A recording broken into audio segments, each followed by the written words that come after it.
See on hirm, see on traagika, see on mure, see on kõik koos. Saaremaal Kaali jahipiirkonnas leiti surnuna üks metsiga. Jahimeeste kartus sai pärast testimist tõeks. Leitud loomal oli Aafrika seakatk. Mõtted on erinevad, et lootsime küll, et pääsesime selleks aastaks, sellepärast, et varasematel aastatel ei ole ju ta siin enam nii külmadel kuudel levinud seakatk. Aga tundub, et kohal ta on ja vaatame, mis nüüd saab. Praegu on tuvastatud katkvaid metsseal, siiski on kõik valvsad ning hirm suur, et haigus jõuab ka farmidesse. Eks hirm on neil muidugi suur ja see hirm oli suur juba enne, kui see seakatk Saaremaale jõudis. Aga laias laastus on meil 9 suurt seafarmi, et see kuulub põhimõtteliselt ühele suurele seltskonnale ja seal on kokku circa 30 000 siga. Ehk et muretsemiseks põhjust on, et kui seal hakkab midagi toimuma, siis on keeruline kõigil. Kui täna Saaremaal, kus on 29 000 siga, kui täna peaks see laks juhtuma, siin Saaremaal näiteks, et kas siis kogu Eesti riik mõtleb selle peale, et mis üldse sealiha tootmisest Eestimaal saab? Kas mõtleb keegi selle peale? Meil on täis vaikus. Jääb ilma 60 inimest töökohtadelt ja täna seda taastada on praktiliselt võimatu, sest inimesed lähevad ära ja uusi inimesi tagasi tuua on võimatu.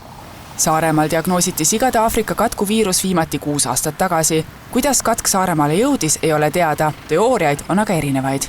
Üllatust ei ole. Ega see oli nagu selline aja küsimus, et millal ta siia Saaremaale jõuab. Sest mingisugused meetmed või sellised asju ju ette võetud ei ole, et ta Saaremaale ei jõuaks. Täna arvestades seda liikumist Mandri ja Saare vahel siis üllatust ei olnud. See muidugi ei ole suur üllatus, et saarlased arvavad, et mandri inimesed on süüdi. Aga ma arvan, et seal see viis, kuidas sinna metsa sai, seda me ei tea. Siin saarlased ise, Muhumaalt on jahimehed rääkinud, et nad näevad ka metsi ujumas. Mul seda kinnitust küll ei ole, aga väidetakse, et on võimeline ujuma üle väina. Praegusel ajal levib ta kindlasti metsast siis jalanõude kaudu inimtoimel, ta võib metsa tõesti harvesterid ja muud metsamasinad võivad seda üle tuua. Kuigi selleks aastaks peaks sigade Aafrika katku leviku kõrgaeg läbi olema, leitakse siiski veel nakatunud sigu ning risk järgmiseks suveks uue puhangu tulekuks on rohkem kui kõrge. Juba kuid tagasi me suutsime tegelikult ka Regionaalministeeriumiga, see on eraldi komisjon, kes selle sigade katkuga Eestis siin tegeleb, ka sinna sai see sisend viidud. Et nad ütlesid, et nad kohustuseks ei pane, aga küll aga ma tean, et Virtsu sadamast on nii mõnigi auto või mõnigi harvester saadetud tagasi puhastamisse. Et me oleme ise ka sellele tähelepanu juhtinud, et suure tõenäosus, kui see sigade katk kuskilt tuleb, siis ta tuleb arvatavasti läbi metsategu.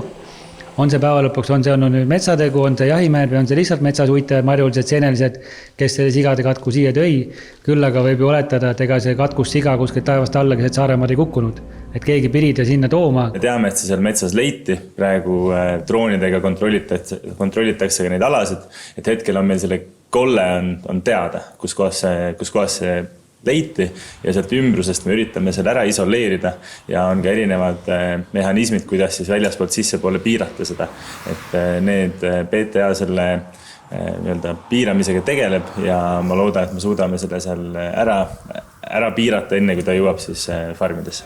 Selle aasta märtsi algusest kuni 5. novembrini on Saaremaal kütitud 2772 metsiga. Küttimise aktiivsus on seejuures tunduvalt suurem kui eelmisel aastal, kus kütiti ligi 1000 metsiga vähem. Ütleme, jahindusest tähendab nüüd natukene suuremaid kohustusi, et kõikidelt sigadelt tuleb võtta vereproovid, aga kütime kindlasti edasi, oleme siiamaani tublisti küttinud ja ilmselt jahimehed suunavad oma suurema tähelepanu sellesse piirkonda, et sigade arvukus võimalikult alla 5 seal.